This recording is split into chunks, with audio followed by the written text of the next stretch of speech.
I was thinking about what you said, and I really enjoyed hearing what you said about being in an environment where it's all white. And I think I've had, and all black. And I've had similar experiences. I grew up in the mountains of Virginia. It's like going back in time. Ooh. And for probably 100 miles in every direction, there is not a single African American. And so I didn't even meet my first African American until I had an African American roommate in college. And then coming here to Atlanta, I work in schools in the south side of the West End. And most of my colleagues that I work with directly are African American. All of my colleagues, in fact, except one that I work with directly are African American. So now I'm able to see a very different perspective of going into schools and being the only white person on campus.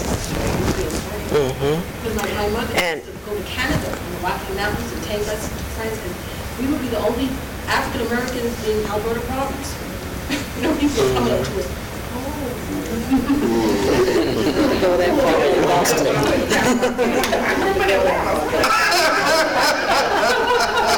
How did that feel comfortable? Emily, didn't you have a similar experience? Was it you I was talking to? I've been trying to get in for quite some time now. Okay. Who was I talking to yesterday? It was you, the only white person? No, there's 4 white teachers and maybe 7, in all, probably 7 white people in the school. But I sort of have embraced it. I'm one of 2. Because it's kind of a cool experience. You're one of 2? In some ways, because I'm getting to ask questions that I've never got to ask. And because the people that I work with, truly, they don't see me as white at all. I have not been treated like a white person or a white teacher coming in, because I was really worried about that. And it's been kind of a cool experience that I'm just a teacher, and wonderful. There's no weirdness, and the kids, they want to feel my hair, they want to touch my skin, or, it's just been an odd experience, but a good one at the same time. And they're the most honest kids I've ever, they'll just tell you like it is. I know they're typical children, they're going to tell their fibs, but, if they like it, they like it. If they don't, they don't. And I've had to learn, like tone of voice, that not to take it as rude. That's just how they speak. And so I'm just trying to teach them to, let's just kind of take it down a level, because that doesn't come across a certain way. But it's been a good experience. But yes. Ms. Stubbs? Well, I used to work at McDonald's. I have not always been a teacher, but when I was in high school, I worked at McDonald's. And the most stressful time every year working at McDonald's was when it was Barbie time.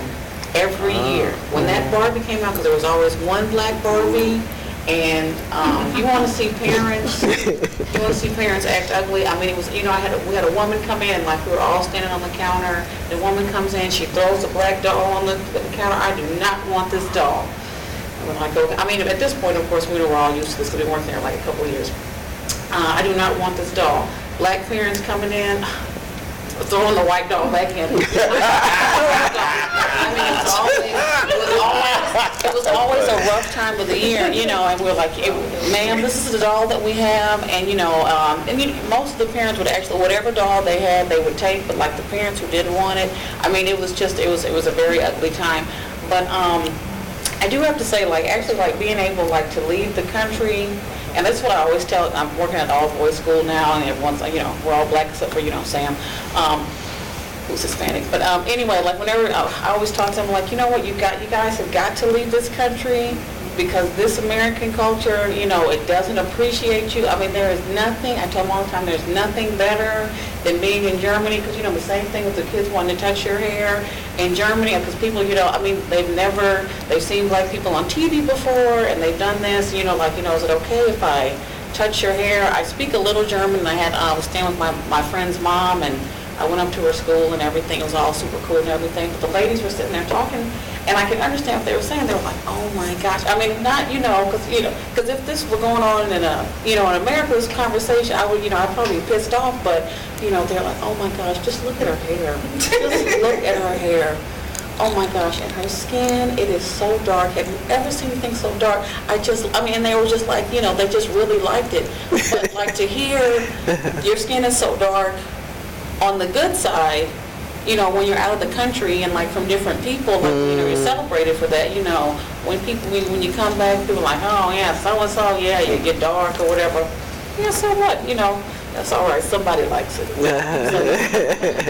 Yeah, I just, She has I had a question question. here, but I think I just got it. You take the value out of something and it becomes a descriptor. Okay. There you but go. That's the right. question I had is, when we were discussing cultures, in my family culture, I was the smart one, my sister was the pretty one, and that was based on the fact that I was heavier and I played field hockey and she was a cheerleader. And that kind of stuck. I mean, we have cultural, do we adapt differently and have many cultures? For example, is my family structure a culture? Is my school community a culture? Is my church community a culture? Do we play different roles in different cultures? well, Yes. not only do you play different roles, those descriptors that you just laid out there is a way in which we also assign the way that we participate, how we participate, how we're appreciated, how power is assigned. All those kind of things are assignments related to those tags based upon what we have as a society to decide what we're going to value. By value, we mean what we're going to appreciate, what we're going to assign as important. So not one of us in this room, when we brought up race, said, what is that? We all knew. I mean, we take it for granted as a given. So it's no surprise to us that that language is a part of what we use every day. Whereas a child would say, well, what does that mean? Completely oblivious as to what that means.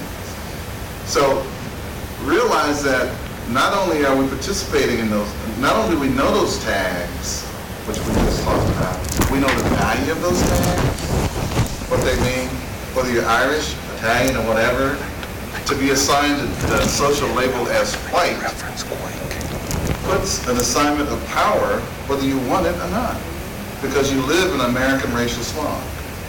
As we all live in that. So regardless of how you may want to get rid of it or not have it, it's there, and we use the language of it just like we drink water.